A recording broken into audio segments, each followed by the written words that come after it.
As we've been hearing today, the marketing landscape is probably the most volatile we've seen in probably ever.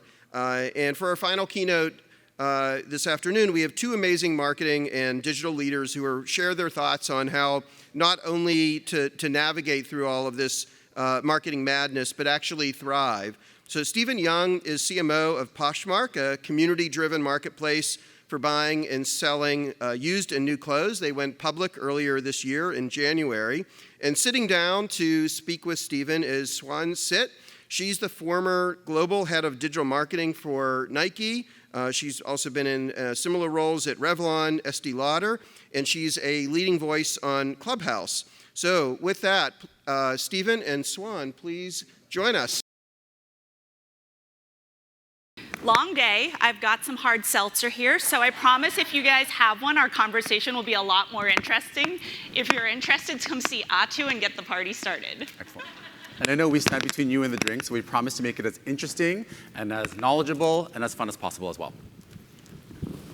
Amazing. Well, Stephen, I mean, that introduction, I mean, your career is so storied, so I'm so lucky to have you here today. We're also old friends, so part of being a closing session and old friends is we disclose lots of secrets. Yes. So welcome, everyone. We are going to talk about the changing marketing marketplace, how we talk to consumers, how marketing's changing every day on us. And I can think of no one better than Stephen, who's had a storied career at places like Grubhub, Poshmark, especially through a pandemic and IPO. So let's dig into it. First, Stephen, I want to ask you, you've had some really big changes since you took the helm as CMO at Poshmark, yep. Right? You guys had an IPO. You guys went through a pandemic like the rest of us. Yes. You went in a couple of years ago and had to make some big decisions. In hindsight, what decisions did you make then that set you up for where you are now?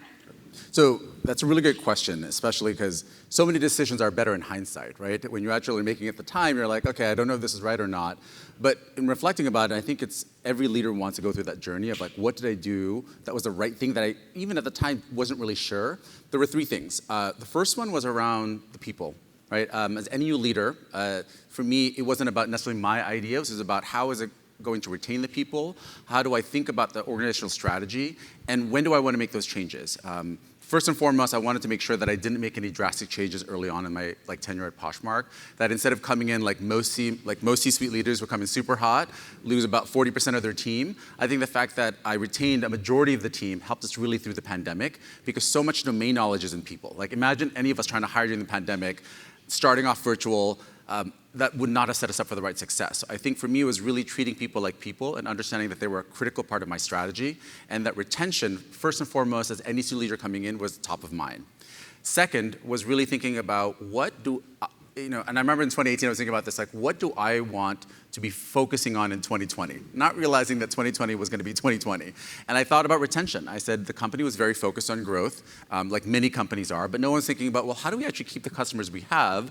How do we actually activate the customers who maybe lapsed? And really investing in that as a team and actually growing it and putting the data and putting the systems in place. By the time that the pandemic actually hit and we had to cut our marketing budget, like many other people, we were very fortunate that our retention team was actually in a really good place. So we had the data, we had the knowledge to figure out how to turn that spigot on. And then finally was really around just process, thinking about what are the things that we're going to make a bet on, what are we going to invest in, but also how do we exist in a place with a lot less knowledge? And I think the pandemic really was a time of not necessarily a lot less knowledge, but a lot of changing information. And how do you sort of make decisions that are right? And so I think all three of those, whether it's the organizational, the process, as well as like the revenue opportunities, really set us up for success. And like I said, even when I think about March 2020, and Lord knows everyone's thinking like the sky's falling, I actually was really bullish and said, this is the moment I was waiting for because I knew that our business was very countercyclical. That in a time when people are going to be thinking about making money and losing money, that we would be an opportunity for them to actually sell on the platform. I want to double click on one of your points before I talk about post-pandemic. You'd said retention of people. Now, anytime someone takes over a role, Kat Cole, who is the president and CEO of Focus Brands, taught me this. She said, no matter how good you are at your job, the next person comes in and sees 20 things that are broken that need to be fixed. It doesn't matter how much you did. Anytime someone new comes in, they see change. Yep. What caused you to retain people instead of the urge, which most people do when they take over a new job, is to change everything and fix it all. Right? Was it something endemic about Poshmark? Is it about your values as a person and as a leader? Because most people's urge is to change it because they see everything that's broken. Definitely, and to your point, every senior leader wants to come in and have an organizational footprint. And remember, I can tell you, I was the dude coming in from New York, coming to the West Coast, who speaks 1,000 miles a minute, and had all these great ideas with my background. I think I came from a place of humility. Actually, the thing that I did before I took the role was speak to a lot of other C-suites and ask, what did you do that you felt you could have done over again? And what was your biggest mistake?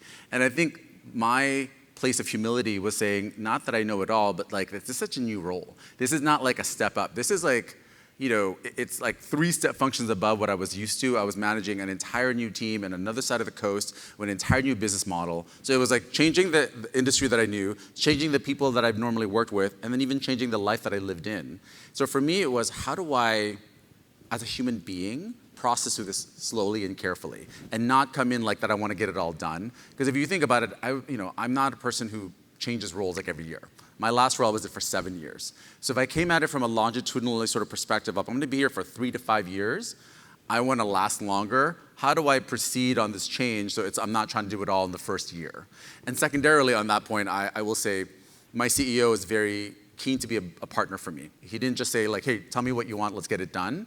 He was like, tell me what you think, let's talk about it, and let's think about how does that actually manifest itself in changes on the team. Even thinking through a reorg, he was like, let's not talk about that for the first 6 to 8 months. Let's just talk about you getting to know the people, you getting to know the team, understanding the business. And also, I have to tell you, there were a lot of people when I first came in, I was like, I don't know about this person. And maybe 2 months later, you're like, actually, I was wrong. This person's there's a lot of opportunity in this person. And I think just that allowed me to really retain a lot of people and also understanding who they were, what their dreams were, because obviously they were just as scared about who the new dude was coming in, right? And I think that to me was every conversation I had during my listening tour was, I'm just as scared as you are. I have no idea what I'm doing. I just got this job, but I believe that if we work together, we can actually get through this. If you tell me what you're interested in, what you think I should do and change, and really let people have a voice. And I think, going back to the topic today of a changing marketing landscape, right? I think our definition of change has just forever been totally redefined. Yeah. Change is now every week, every other month. And I think if you can look at people, not as necessarily lines on a spreadsheet, but people who also themselves change, it actually changes your entire perception about how to lead teams. It's amazing. I think it's a testament to why people follow you. Try my best. Okay. So going through a pandemic, yeah. I don't think we're done with it yet. Yes. You guys went through an IPO, which is fundamentally a different mindset, right? Your bosses are now no longer just the CEO and the executive team, it's shareholders. Yeah. What do you think post-pandemic? What's going to happen to your company? How will you change things? Yeah. So I can't really speak entirely about our overall strategy, but I will say that I think continuing to bet on our strengths as a business, doing the things that we do well. I can speak a little bit more about how I'm navigating the team through all of this, right? For me, a lot of it is it's any event like an IPO or an acquisition is incredibly emotional. Yeah. You suddenly, every day, there's a ticker that tells you how much you're worth. It tells you how much you could do with your life and how much you can't do with your life. The first thing I told everyone is do not put a ticker on your Chrome browser because it's the worst you could possibly do. It's incredibly emotional. I went through Grubhub in the pre and post IPO as well, so I learned from that experience about how to help the team navigate the emotional landscape they're going to be through in the next 3 to 12 months. 12 to 18 months. Secondarily is that we have new masters, not just our investors, like you said, the public, but also a lot of analysts, a lot of, people who believe in the business and want us to succeed. So really thinking through the fact that what's on our shoulders is a lot bigger than it was before.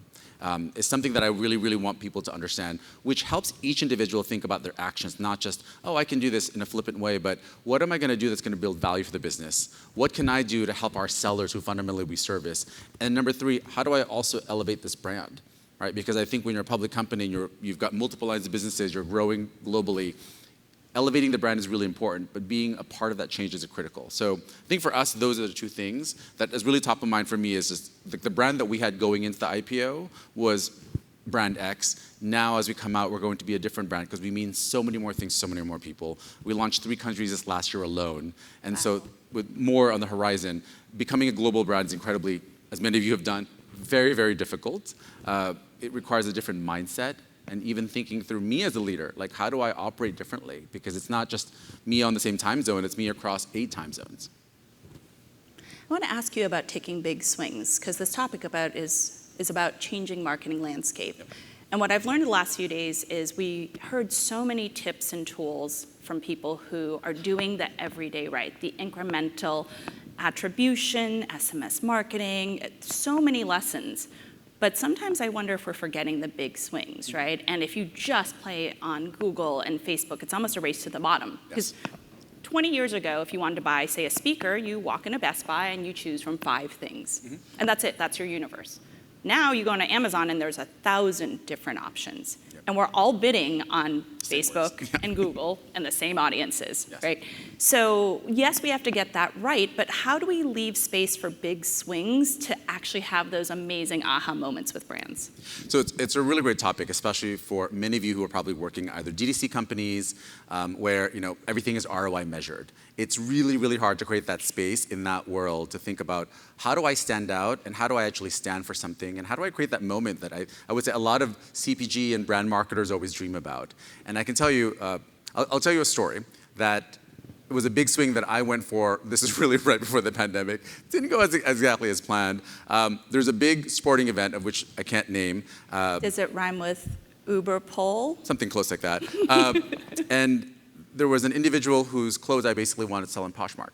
And it was going to be like, it was funny because I was so excited by this. My team was like, I don't understand this. I'm like, no. Like I literally had to rally everyone into help, like figure out like how we would execute this on the day after the event so the entire thing actually worked to the way I wanted it. I could already see like in my mind, it's like, oh my gosh, we're gonna break the internet on Monday. So it's the clothes that this superstar have worn, so it's secondhand on Poshmark, but just happens to have been an icon. Exactly. It would have been, like I said, as a marketer, it was like my dream. I was excited. I was managing the contract, the negotiations, et cetera, and no one in the company had ever done that. And ultimately, like I said, it didn't work out.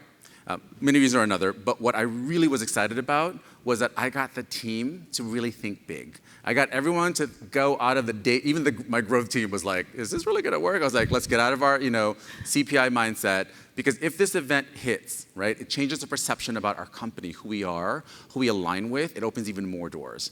And I think as a CMO, I don't want to think about it as a stunt marketing because I think a lot of people do stunts, but without the actual brand relevance or the actual change of brand perception. Right. There was an entire measurement mechanism built into this. But to get people to believe that an event like that can actually change the trajectory of your brand is, I think, something we all have to do even more now because it is a race to the bottom. If you think about like even Airbnb, right? They changed their strategy. They spent less money, which means now to stand out in a crowded field, how do you remain relevant to people? How do you remain memorable? I think this past year also taught us that social issues are one avenue, but I do think that the ability for us to do these moments that people talk about, they're excited, is what we as marketers love to do, and what we get excited about. In a prior role, like I said, I was working on the Centurion card, which is the black card. I mean, I lived for those moments where I could do something really understated marketing that created a big word of mouth, but it wasn't something that I spoke to the top of the mountains on. And I guess sometimes we probably lost a little bit of that. And I think as marketing becomes more, I would say, it's already been programmatic, but it's a race to the bottom. It becomes highly commoditized. I think it's going to be important for every marketer to think, what is that moment? And can you think about it? Can you imagine it? That you do for your business, that you go to your CEO and say, I want to do this. I want to take this big swing. Obviously with the right mindset, you're not going to like throw the baby out with the bathwater, but really make those cases because it's the only way you're going to rise above the crowd and the only way you're going to make that dent. And it can't be stunty. It has to be something meaningful that also is in line with your brand and how you want to elevate it. Part of the reason I love hearing Stephen talk is he has an obsession with understanding consumers. And I think while that big swing didn't work, you tapped into a piece where Poshmark hadn't been, but would resonate so deeply into people's hearts. It was other people's clothes, but it wasn't an icon's clothes, right? Yes. And I have no doubt you'll get there. But what else is changing in that consumer mindset and psychographic? Like if we look at, for example, this past year, mobile still continued to grow.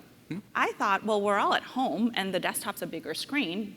why is mobile still growing? And it's not because we're just on the go, it's because it's the preferred form and function when we're laying in bed, et cetera. Yep. So we've talked a lot about this. What else are you seeing that's changing in consumer psychographics? So we'll go back to the story last year. I think as a leader of any marketing team, your job is, like I said, to rise above the forest, to kind of see the forest from the trees and see the other forest too, and guide your team into how to think about managing their channels. Not in a micromanaging way, but to say, are your assumptions about how people consume media on these channels and behave are still holding?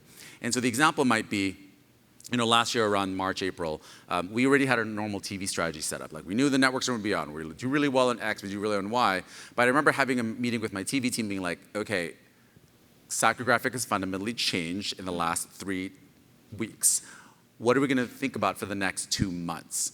And my instinct was, and I eventually got there, was like, people are going to be watching the news. People want to know what's going on with this pandemic. Like, why should we be investing in the travel channel when we could be investing in CNN?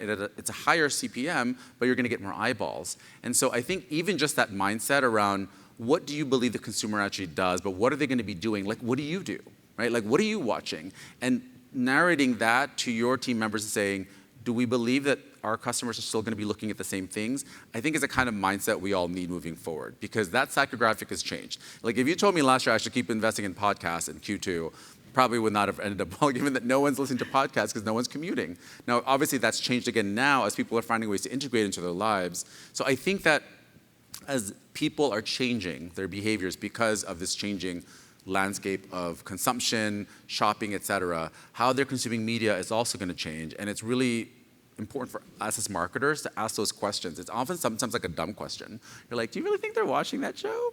Like, do you really think they're going to be still doing that? And raising and then looking for the data. And I think similarly, like I remember I saw like desktop usage go through the roof last year when no one thought, wow, people are on desktop. And in fact, that actually was what you were doing, right? You probably weren't on your phone at home all the time. You were on your laptop. You were on Zoom. You were multitasking like everyone else.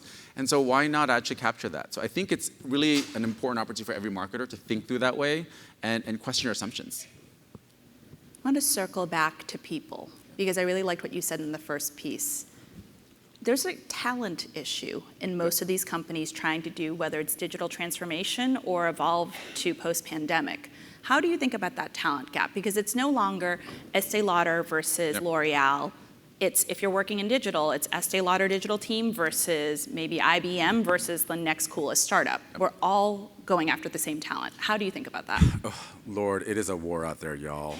If you are looking for a job, let me know, because I've got a lot of open roles. He's a pretty good boss. I'm always hiring. Okay, so I think it starts a couple of ways.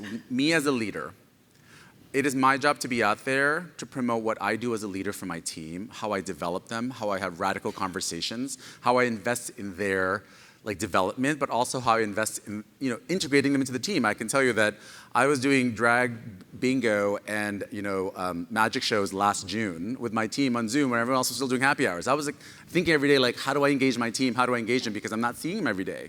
So as a leader, I think you creating that programming and how you engage your team will help you once again with the retention. Same thing I do with my customers, I have to do with my team.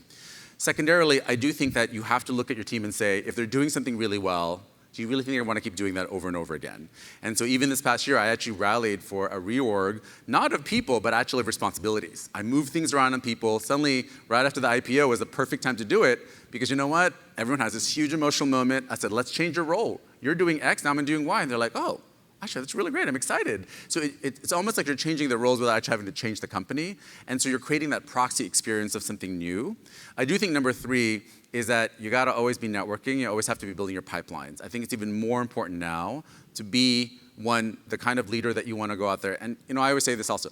If you're a shitty leader, trust me, everyone knows, right? Yeah. Everyone's back channel is one click away, one phone call away, one text away. So it's even more important that if you're not as good of a leader as you'd like to be, get that coaching. Figure out what the hell you're doing wrong, because that also prevents you from being able to hire the people that you want. I'm not saying I'm perfect by any means, but I do know that, when people ask, what is it like to work for Steven? I want people who've left me, who work for me, to more or less say the same thing, right? That I'm very honest, I give the kind of feedback, I care about people, and at the end of the day, I'm not just here to get the job done, because the job is my job, but the people fundamentally are my job. And I think that's something that even any CEO, any leader forgets, is that as many ideas as I have, the execution doesn't happen with me. It happens with my team, and I need them to be excited. I need them to want to come to work every day. I need them to talk to other people and say, at least my CMO is doing this. What is your CMO doing? And I think that's an important role for any of us to think about. Right, so that talent gap isn't just looking for talent, it's how you show up as a leader. Exactly, and I think that's what people forget, even right now, is that trying to come up with a pipeline. I'm like, I could post to 10,000 boards, but if people don't know who we are as a team, how we actually care about our people, then it doesn't really actually matter at the end of the day. Okay, one last question. And I'm slightly mortified that my job title is Queen of Clubhouse. You can blame Forbes magazine for that. But I went from corporate to creator, and I love to interview people, right? Everything from Floyd Mayweather to Paris Hilton to Edward Snowden. My favorite question to ask everyone, which I'm going to throw to you, is fast forward a few decades. In a life fully well lived, what do you most want to be remembered for? Ooh. I always say that when I'm at my funeral, I know people are going to show up just to make sure I'm dead. But this is like a different time question, because it's for me, I always think that I want people I want to be remembered as someone who told someone not to listen to what anyone else says, that you can do whatever the F you want, right? There are so many times in my life that people have told me, you can't do this. I'm like, oh, I can't, watch me, right? So that AP history professor in high school that told me that I can't take the exam without taking her class, I'm like, watch me. I did not take your class, but I still got a 4. Like that to me was literally the FU moment starting in my high school life. And I always want people, especially who are working for me, who are people I'm coaching and mentoring, to be like, why do you believe you can't do that? Right? It's really deprogramming a lot of us from even our own perceptions about ourselves. And I said, if you want to watch part 2 of this Swan and Steven show, we can go all about how the reason why I love Swan is we are both individuals who speak our truth, right, and who always want to help other people, but also help people believe more of who they are. Funny story, 3 years ago we were actually reversed. I was actually out of work and Swan was actually at Nike and I was moderating her, and we were having similar questions. But at the end, it's about we as people, how we show up and how we show up for each other. But really, like I said, I want to be remembered as someone that tells you, don't believe what anyone says. You can always do whatever the hell you want. It's incredible. Thank you, Stephen.